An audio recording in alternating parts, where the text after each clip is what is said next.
Halo, kembali lagi bersama saya dan kali ini kita akan reading aloud studi terkait dengan manajemen perpajakan. Salah satu mata kuliah yang saya pelajari di semester 2 Magister Akuntansi FEB UI. Nah, bicara mengenai manajemen perpajakan, berarti yang dibahas terlebih dahulu adalah pengertiannya. Pengertiannya di sini di mana nantinya dari manajemen perpajakan itu diterangkan mengenai konsepnya, kemudian tax evasion atau fraud, dan kemudian ada perbedaannya dengan tax avoidance, kemudian ada pengukuran anti tax avoidance dan etika dan kelola dalam perpajakan. Itu topik pertama. Manajemen pajak ini diartikan sebagai suatu usaha menyeluruh oleh wajib pajak agar semua hal yang berkaitan dengan urusan perpajakan dapat dikelola dengan baik, ekonomis, efektif, dan efisien. Tujuannya adalah pelaksanaan kewajiban perpajakan dengan benar dan meminimalisasi beban pajak. Dan ini adalah upaya compliance atau patuh pajak yang menjadi prioritas dalam topik manajemen pajak. Nah, di sini kita lihat gambaran utuhnya. Di mana persyaratan tax management yang baik ada tiga hal, yaitu tax compliance, tidak melanggar ketentuan perpajakan. Jadi, rekayasa perpajakan didesain dan implementasikan dengan cara yang legal, kemudian secara bisnis masuk akal atau reasonable, itu bukan pada praktek perdagangan yang sehat dan menggunakan standar upselling price atau harga pasar yang wajar. Kemudian yang ketiga, didukung dengan bukti-bukti pendukung yang memadai. Misalnya kontrak, invoice, waktu pajak, yang semuanya ini kebenarannya secara formil dan material dapat dibuktikan. Nah, eh, aspek pertama yang dibahas dalam manajemen pajak adalah terkait dengan planningnya atau perencanaan. Planning ini menjadi tahap awal untuk analisis secara sistem berbagai alternatif pelakuan perpajakan dengan tujuan mencapai pemenuhan kewajiban perpajakan minimum. Setelah perencanaan dilakukan, maka tahap selanjutnya, sebagaimana manajemen ya, berarti itu ada pengorganisasian, perpajakan, organizing, pelaksanaan perpajakan, implementing, dan kemudian yang terakhir adalah pengawasan perpajakan atau controlling. Nah, eh, kita bicara kemudian ada tax avoidance dan tax evasion. Kaitannya apa di antara kedua hal ini? Tax avoidance ini adalah upaya penghindaran pajak secara legal ataupun ilegal, tidak bertentangan atau bertentangan dengan peraturan pajak. Jadi dia adalah semestanya ada dua hal di situ tuh masuk, kemudian ada pemanfaatan kelemahan atau gray area peraturan perpajakan. Sedangkan yang satunya lagi, tax evasion ini sudah jelas bahwa dia dilakukan secara ilegal, kemudian dia bertentangan dengan peraturan pajak dan berpotensi terkena sanksi pelanggaran hukum. Jadi tax evasion menjadi bagian dari tax avoidance yang lebih spesifik dan dia termasuk yang tadi dijelaskan ilegal, bertentangan, dan berpotensi dengan sanksi. Nah, di sini dijelaskan lebih lanjut terkait dengan bagaimana perbedaan antara tiga hal, yaitu tax planning, tax avoidance, dan tax evasion. Dari perilaku hukumnya, tax planning itu legal, sedangkan tax avoidance tadi semestanya ya masih bisa legal, ilegal, sedangkan tax evasion itu ada ilegal. Konsekuensi hukum, tax planning tidak ada kewajiban pajak dan tidak ada sanksi, sedangkan tax avoidance maka akan ada kewajiban pajak dan tax evasion ada kewajiban pajak, sanksi pajak dan hukuman penjara.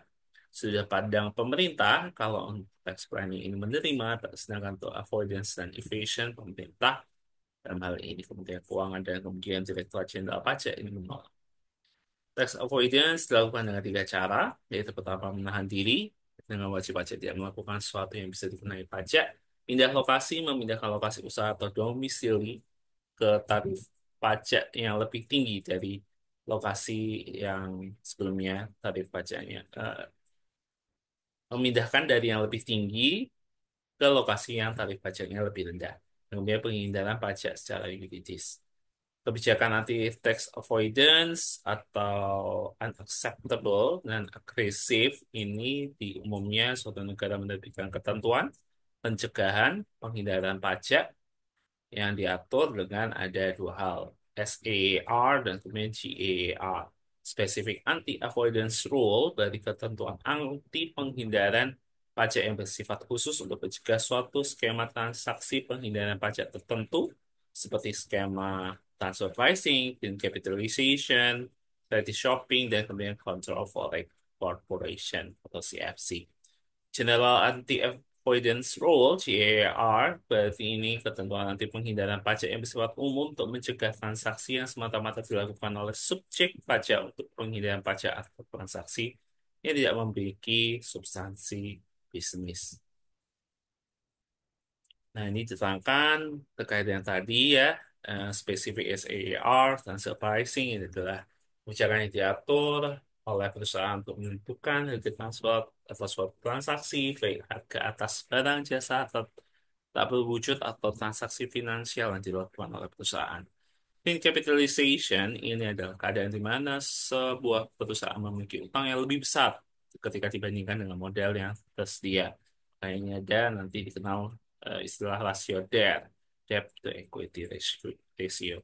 Strategy shopping ini adalah suatu skema yang dilakukan untuk mendapatkan fasilitas, misalnya penurunan tarif, pemotongan pajak, withholding tax yang disediakan oleh P3B, perjanjian penghindaran pajak ganda oleh subjek pajak yang sebenarnya tidak berhak untuk mendapatkan fasilitas tersebut.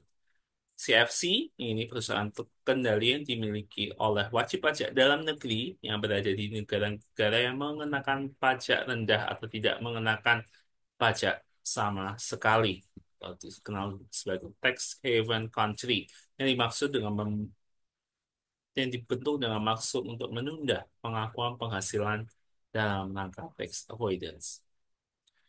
Topik kedua yang akan dibahas dari manajemen pajak adalah the choice of establishment atau pemilihan dari bentuk usaha, di mana ada 6 faktor yang dipertimbangkan oleh Zain. Disebutkan bagaimana hubungan antara tarif PPh orang pribadi dan tarif PPh wajib pajak padan, termasuk ketentuan khusus yang mengatur terkait hal itu, pengenaan PPh secara berganda, baik itu atas laba bruto usaha maupun penghasilan dari pembagian keuntungan, dividen kepada para pemegang sahamnya, adanya ketentuan mengenai kerugian hasil usaha neto, kompensasi kerugian, dan kredit investasi yang berlaku bagi bentuk usaha tertentu atau BUT. Kemudian ada kesempatan untuk menunda pengenaan pajak pada tarif PPh lebih kecil atau besar apabila dibandingkan dengan kesempatan yang terdapat pada tarif PPh dan akumulasi penghasilan perusahaan. Kemungkinan pengajuan perlakuan khusus terhadap pajak atas akumulasi laba, pajak atas penghasilan personal, holding company, dan seterusnya, dan liberalisasi ketentuan yang mengatur fringe benefit dan atau payment in kind. Itu tadi ya, kita langsung mengejak ke topik yang ketiga, sumber pembiayaan, source of funding. Source of funding yang bahas di pertama adalah internal fund atau pendanaan internal suatu perusahaan menggunakan retained earning atau laba tahan. Hal ini terjadi ketika perusahaan mengalami arus kas positif tapi tidak membagikan laba kepada pemilik. Pertimbangannya ada 4, yaitu kontrol terhadap arus kas, perusahaan dapat berkembang tanpa harus berbagi kewenangan kepada penyedia modal yang baru, minimalisasi risiko yang berkaitan dengan kondisi pasar modal, dan penambahan nilai atas pembiayaan modal terutama ketika nilai dari perusahaan meningkat karena faktor yang tidak langsung terkait dengan proyek yang dibiayai. External funding ini adalah strategi di mana kas datang dari sumber selain atas kas positif perusahaan, terdiri atas 2 hal, yaitu equity financing atau pendanaan melalui modal, dan yang kedua adalah pendanaan melalui utang atau debt financing. Berbicara mengenai equity financing dilakukan oleh perusahaan melalui penjualan kepemilikan saham biasa perusahaan tersebut, baik kepada pemegang saham baru atau pemegang saham yang sudah ada. Pertimbangan dalam memilih pendanaan melalui modal ini ada 3: memberi kesempatan untuk menggunakan sumber daya keuangan internal untuk tujuan lain tanpa ada kewajiban pembayaran tetap setiap periodenya, memiliki lebih banyak modal untuk diinvestasikan dalam pengembangan bisnis, tidak ada kewajiban perpajakan atas distribusi laba kepada pemilik modal. Dalam perencanaan strategis yang belum menjadi highlight, manajer mencari struktur modal optimal dari perpaduan utang dan modal dengan mempertimbangkan tujuan perusahaan. Debt financing ini dapat berupa pinjaman jangka pendek, contoh pembelian kredit, atau pinjaman jangka panjang, contoh penerbitan obligasi. Pertimbangannya yaitu pemanfaatan efek financial leverage atau pengungkit finansial, pemanfaatan efek tax shield, yaitu pengurangan pajak terutang karena adanya beban bunga yang dapat mengurangi penghasilan neto, sehingga pajaknya menjadi lebih kecil. Kemudian ada penghindaran kemungkinan dilus kepemilikan pemegang saham. Yang menjadi highlight dalam debt financing yang berasal dari pemegang saham atau afiliasi perlu dipertimbangkan kewajaran dalam penetapan bunga, arm's length principle. Factoring atau anjak piutang, kegiatan melakukan penjualan piutang ke pihak lain agar untuk segera memperoleh kas dan mempercepat cash to cash operating cycle. Media leasing atau sewa, suatu kontrak antara pemilik aset yang disebut lessor dan pihak lain yang memanfaatkan aset tersebut yang disebut dengan lease dalam jangka waktu tertentu. Bentuk leasing ada sales and leaseback, operating lease, dan kemudian financial capital lease. Hybrid financial instrument, jenis pembiayaan ini melalui penerbitan instrumen keuangan yang memiliki komponen utang dan komponen modal. Contoh, saham preferen, silent partnership, shareholder loan, participation bonds, convertible bonds, warrant bonds. Dan di sini ada contoh ilustrasinya. Menginjak ke topik yang keempat, topik keempat bicara mengenai manajemen pajak atas kombinasi bisnis dan likuidasi. Dan bertema di mana akuisisi, merger, spin-off, dan bentuk lain dari akuisisi akan dipertimbangkan dari masing-masing bentuk kombinasi tersebut bagaimana tax implication atau implikasi perpajakannya. Bentuk kombinasi bisnis dijelaskan terlebih dahulu. Merger atau penggabungan usaha merupakan penggabungan dari dua atau lebih wajib pajak badan yang modalnya terbagi atas saham dengan cara tetap mempertahankan berdirinya salah satu badan usaha yang tidak mempunyai sisa kerugian atau mempunyai sisa kerugian yang lebih kecil. Akuisisi, suatu perusahaan membeli mayoritas atau bahkan seluruh saham sebuah perusahaan lain. Yang ada spin-off, pemekaran usaha. Tindakan yang dilakukan oleh perusahaan berbentuk PT yang memisahkan usaha secara parsial sehingga sebagian aktiva dan pasifa perusahaan tersebut beralih pada dua perusahaan atau lebih. Aspek perpajakan yang perlu diperhatikan, perusahaan-perusahaan yang melakukan penggabungan usaha pada dasarnya harus terlebih dahulu menyelesaikan kewajiban perpajakannya sebelum penggabungan usaha. Yang kedua, apabila dilakukan evaluasi terhadap aset perusahaan, maka dasar pengenaan pajak untuk aset tersebut menjadi nilai evaluasi yang baru. Perusahaan setelah penggabungan atau pelabuhan usaha tidak dapat dikenakan tarif PPN 0% atas penyerahan di dalam daerah pabean, kecuali pengusaha kena pajak eksportir. Perolehan sumber daya atau aset dari penggabungan atau peleburan usaha 2 PKP tidak berutang PPN. Ada lagi yang harus diperhatikan dalam aspek perpajakan dalam akuisisi. Setelah akuisisi dilakukan, PPh badan tetap dihitung berdasarkan laporan keuangan tersendiri masing-masing perusahaan. Kalkulasi atau perhitungan PPh badan juga tidak memperhitungkan goodwill yang hanya dilaporkan dalam laporan keuangan konsolidasi. Untuk PPN yang bisa dilihat dalam likuidasi, yang pertama adalah aset tetap yang masih tersisa saat likuidasi perusahaan tidak terutang PPN. Yang kedua, persediaan yang masih tersisa saat likuidasi perusahaan terutang PPN.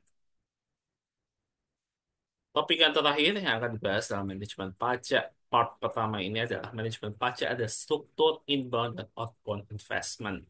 Kita akan bicara lebih lanjut mengenai pemilihan cabang atau anak perusahaan jika itu mau didirikan di luar negeri, kemudian alternatif struktur pemodalan dan isu lainnya. Dan ini dari dua perspektif inbound, di mana ada perusahaan luar negeri yang akan masuk arus modalnya ke dalam negeri dan kemudian outbound, di mana perusahaan dalam negeri akan mendirikan cabang eh, atau anak perusahaan di luar negeri yang perlu dilihat. Jenis investasi asing kita lihat berdasarkan bentuknya ada pendirian subsidiary company atau yang kemudian diistilahkan tadi sebagai cabang, subsidiary company, mohon maaf, ini adalah berarti anak perusahaan ya. Kemudian pembentukan foreign branch, ini adalah cabang membentuk kontrak keagenan dengan perusahaan lokal. Tapi ada juga opsi lain seperti joint venture, kerjasama dengan perusahaan lokal, perikatan kontrak pemberian jasa atau service kontrak, dan investasi bentuk lain. Contoh perjanjian pemakaian merek dagang atau lisensi. Foreign subsidiary atau anak perusahaan di Indonesia. Ini ada 6 poin yang harus diperhatikan. Anak perusahaan dibentuk atas dasar penyertaan saham dari induk perusahaan di luar negeri. Kedua, anak perusahaan berstatus subjek pajak dalam negeri (SPDN) karena telah memenuhi kriteria didirikan di Indonesia sesuai Undang-Undang Penghasilan, Pajak Penghasilan. Pembiayaan penghasilan yang dikenakan di pajak di Indonesia meliputi penghasilan berasal dari dalam negeri maupun luar negeri, yang kemudian dikenal sebagai istilah worldwide income. Hubungan antara anak perusahaan di dalam negeri dengan induk perusahaan di luar negeri bersifat separate entity atau entitas legal yang terpisah. Antara anak perusahaan di dalam negeri dengan induk perusahaan di luar negeri dapat melakukan transaksi satu sama lain sebagai konsekuensi dari separate entity antara anak perusahaan di dalam negeri dengan induk perusahaan luar negeri. Namun demikian, transaksi tersebut harus memenuhi kriteria harga wajar atau arm's length principle. Pada umumnya PPh badan dikenakan atas basis neto, yakni penghasilan dikurangi dengan deductible expense, sisa laba setelah pajak yang dikirim oleh anak perusahaan kepada induk perusahaan di luar negeri dikenakan pajak atas dividen tarif PPh pasal 26 atau tarif tax ready. Nah, ini beda dengan pelakuan pajak pada branch dari foreign company di Indonesia. 5 hal yang perlu disoroti dari yang pertama, cabang perusahaan luar negeri di Indonesia berstatus subjek pajak luar negeri (SPLN), bentuk usaha tetap atau BUT sesuai Undang-Undang Pajak Penghasilan. Kedua, penghasilan yang dikenakan pajak di Indonesia hanya penghasilan yang bersumber dari dalam negeri. Hubungan antara cabang perusahaan di dalam negeri dengan kantor pusat di luar negeri bersifat single entity, entitas tunggal, karena dia adalah cabang saja, tidak menjadi entitas legal terpisah. Antara cabang perusahaan di dalam negeri dengan kantor pusat di luar negeri secara pajak tidak diperkenankan melakukan transaksi sebagai konsekuensi dari single entity, kecuali transaksi pembayaran bunga pinjaman dari cabang perusahaan di dalam negeri kepada kantor pusat di luar negeri pada bisnis perbankan. Penghasilan PUT ini meliputi 3, penghasilan dari utama atau kegiatan PUT tersebut dari harta yang dimiliki atau dikuasai attributable principle, kemudian penghasilan kantor pusat dari usaha atau kegiatan penjualan barang atau pemberian jasa di Indonesia yang sejenis yang dijalankan atau yang dilakukan oleh PUT di Indonesia, force of attraction principle. Kemudian penghasilan dividen, bunga, royalti, sewa, hadiah, maupun penghasilan dari penjualan harta yang diterima atau diperoleh kantor pusat sepanjang terdapat hubungan efektif antara PUT dengan harta atau kegiatan yang memberikan penghasilan dimaksud. Effectively Connected Income Rules. Saya ada lanjutan poinnya, di mana untuk PUT yang berasal dari negara treaty partner, pengakuan penghasilan yang dikenakan pajak di Indonesia mengacu pada ketentuan tax treaty yang bersangkutan, yaitu dalam pasal business profit. Biaya-biaya yang boleh dikurangkan dari penghasilan PUT yaitu biaya untuk 3M, mendapatkan, memelihara penghasilan PUT. Pasal 6 ayat 1 Undang-Undang Pajak Penghasilan. Di pasal 6 ayat 2, ini disebutkan sisa kerugian tahun-tahun sebelumnya, biaya-biaya yang berkenaan dengan penghasilan kantor pusat yang diatribusi menjadi penghasilan PUT, dan yang terakhir biaya administrasi kantor pusat yang dibolehkan untuk dibebankan